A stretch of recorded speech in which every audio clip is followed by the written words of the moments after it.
I have a problem. I have this huge game mat that's 3 feet by, I think, 2.5 feet.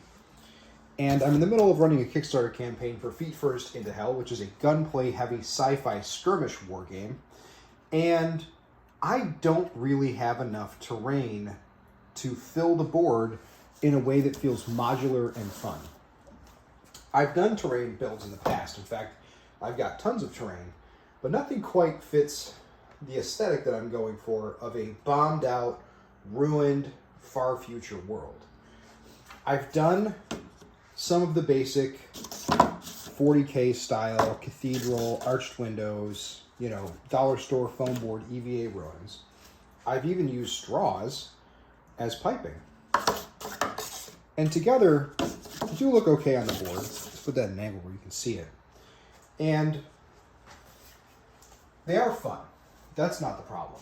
The problem is that once you start building these corner junctions, you really get stuck with a particular design. And if I'm playing on multiple worlds, especially worlds that were settled very quickly, they're not going to have this ornate structure, I don't think. Or is everything an office building in the grim, dark future? I don't know. And those set pieces are fun. But I started to look at some of the other things that I have for other games that I've either made or that we've played. I've got these wall chunks that I made. These were inspired by Dark Souls for the Dark Souls TTRPG. I've got brickwork from my upcoming fantasy game, Ashes of Midia. And I've even got some scraps terrain that's just made of what's left over. But nothing quite fits the aesthetic of what I want. And it's not very modular. I mean, these are okay in terms of modularity, but I can't mix and match them the way that I want. So I set out to use only the materials that I had downstairs in my workshop, which is also a bar room and a game room. And I started to think, is it possible to make cost-effective, small, ruined walls like these using standard-sized measurements that could be used to simulate ruins very quickly? And the answer, obviously, is yes. So I'm going to show you how I made these. They were quick, they were simple. There is 5 layers on them. Mod Podge, black paint, black acrylic paint, and then 3 layers of grays. And on a couple of them, I experimented with doing some white lines for militaristic style markings, but I learned that I'm not a good freehand painter. I need to use some tape next time. So without any further ado, if you're into building terrain or you want a highly modular terrain kit for Warhammer or Stargrave, or hell, if you want to back Feet First into Hell and you want some banger modular terrain for this, let's take a look at how I made them. The materials that I'm going to use to make these modular walls are very cost effective. They don't require any special tools, although I have a hot wire cutter. It was a pretty sweet birthday gift from last year, so I'm going to be using that. But you could make these with just a decently sharp utility knife and, some careful handiwork. Always wear gloves, protect yourself. So here's what we're going to need to make a full table worth of these ruins. This is a 2x2, about 2x2 EVA foam panel that I picked up at my local tool shop. This was $7.98. I've got my big bottle of gray, my little bottle of light gray, my little bottle of dark gray, $1, $2 at Walmart. I've got dollar store brush, paper towel for dry brushing,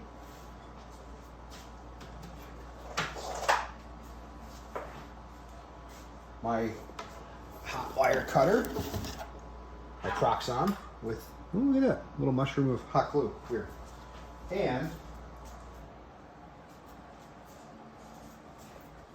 Mod Podge, although you could use Elmer's glue for this, it'll work, I've done it before, and some black paint.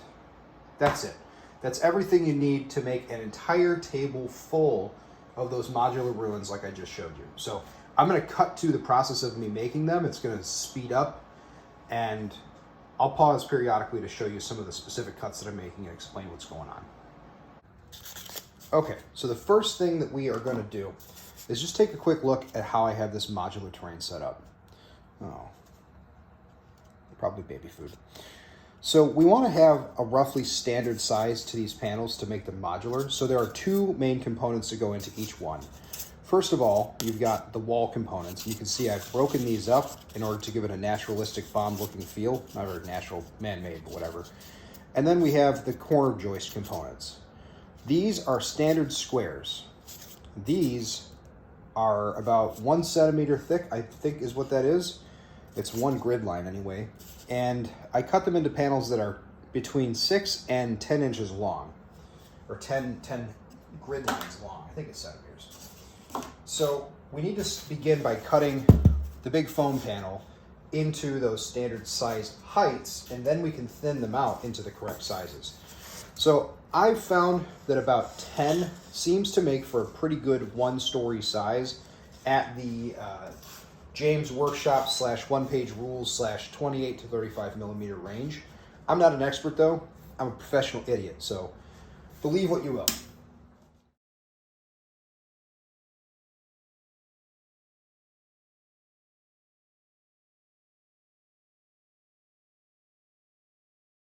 Okay, pause to pull the respirator off. Just as a reminder, don't cut EVA foam without a respirator and a ventilated area. I'm in my basement, which is a walkout basement. This room is 12 by 24 feet long, if I remember the dimensions from when I floored it. I have a fan running in the background and I'm wearing a respirator, so just something to keep in mind. So what I've done already is I've cut 3 panels. Now, this is plenty to fill a table, plenty. But I'm making an extra set for my friend. I'm going to be sending those to him over the next couple days. So I'm going to go ahead and cut one more panel out of this, and that'll give us each 2 full strips worth. And then you'll see me switch. I'm going to change the guide, and I'll start cutting the corner joists.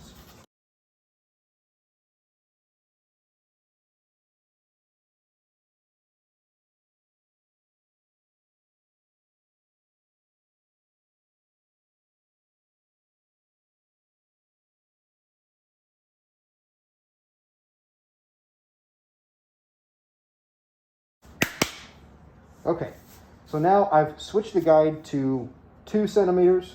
So I'm going to cut a bunch of 2 centimeter by 2 centimeter squares, or posts rather. And then I'm going to cut those down to size at the 10 centimeter range. So I need to pull this label off. And we're nearly done.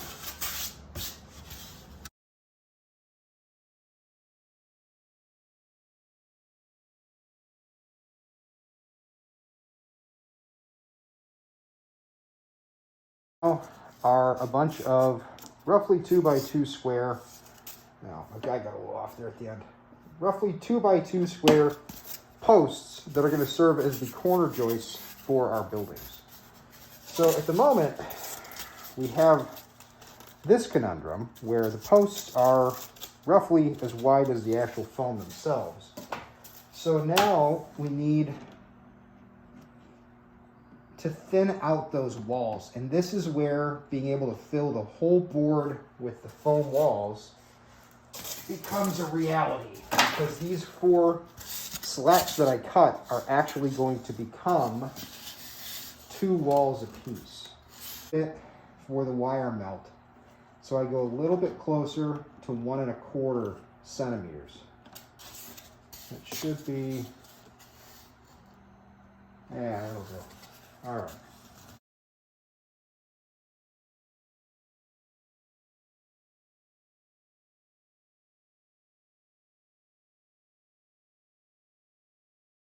The last thing I'm going to do is I'm going to cut those corner posts to 10 centimeter intervals.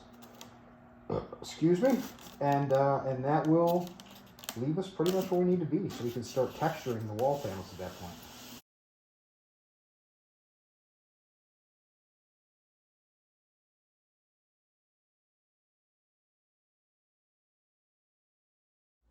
Okay, so even a imperial apologist would have to admit that that EVA foam board has left me with a lot of pieces and a lot of opportunity here. So I've got a couple dozen wall chunks. If you don't think that that can fill up a table, you're nuts. So the next step is I need to start to texture the walls, which I'm going to do with a rock. And then I'm going to cut them down to size. And because we use every part of the buffalo, every single part is going to get used.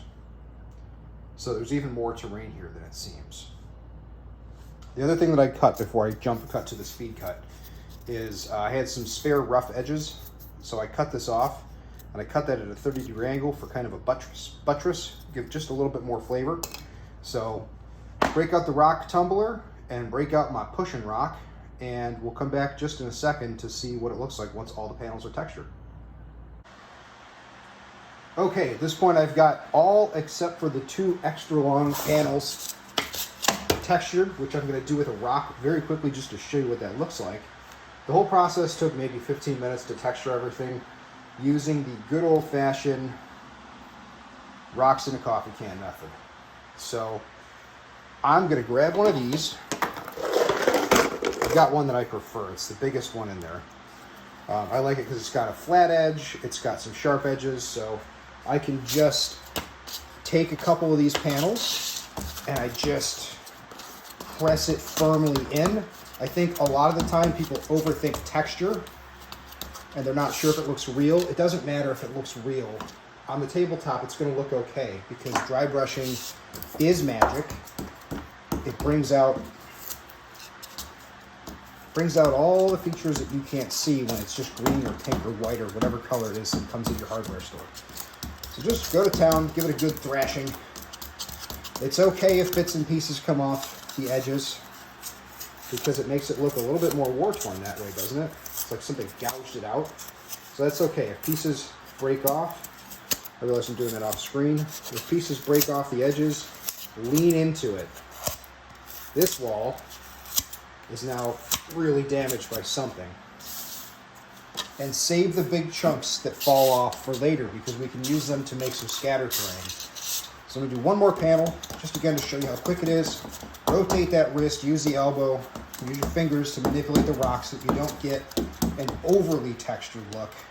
But if you do, don't worry about it. Maybe there was a defect when they poured the concrete. Seriously, don't think too much about it. Just have fun and make something.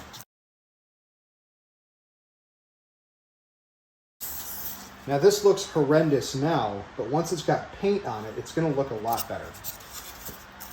So I'm going to trust the process. I'm going to believe the Rossian premise that there are no such thing as mistakes, only happy accidents. And now I have a fully textured, unpainted modular set. There are a couple ways that you can up the game here too. You want bullet holes? Grab a pen. Go to town. Doot, doot, doot, doot, doot, doot, doot, doot. Bullet spray. Somebody died and it went off to the top there. Just keep in mind that when you Mod Podge or you seal it with glue or whatever you're going to do, that these need to be big enough that the surface tension does not form a skin across the top. If they do, you can always just drive the pen back through it to poke a hole in it, but sometimes it'll allow whatever's underneath, the color underneath, to show through, so you might just have to be a little bit extra careful when you are painting it. So, just going to bullet hole some of these walls. You don't want to go overboard, because otherwise you're going to wonder what the hell happened there. But grab a couple panels. You know, tell a story. Somebody's last stand. Hell, let's be real grim. We're going to put all the bullet holes in a line here. So,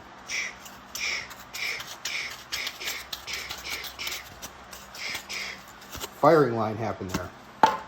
Right? You can tell all sorts of stories. Somebody got a little trigger happy the way that we see occasionally in video games. Has anybody else ever tried to make a smiley face with bullets only to find out that the bullet decals in the game fade off? You know, the sky is the limit with what you want to do here. Keep in mind the bullets sometimes hit the posts too, so you're going to want to consider pocking some bullets on a couple of your posts. Don't go overboard. Try not to leave a pattern, you know, a discernible one anyway. And don't overthink it. Just let your hand and your aesthetic sense tell you what needs to go where.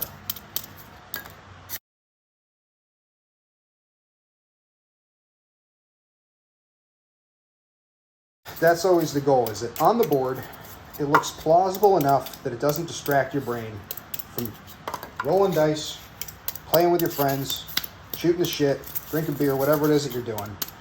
You just want to have a decent looking table. Decent is the operative word.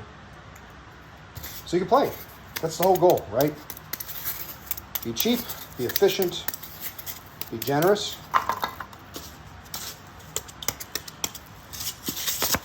Make sure everybody's having a good time. All right, we're going to cut to, I think it's enough bullet holes.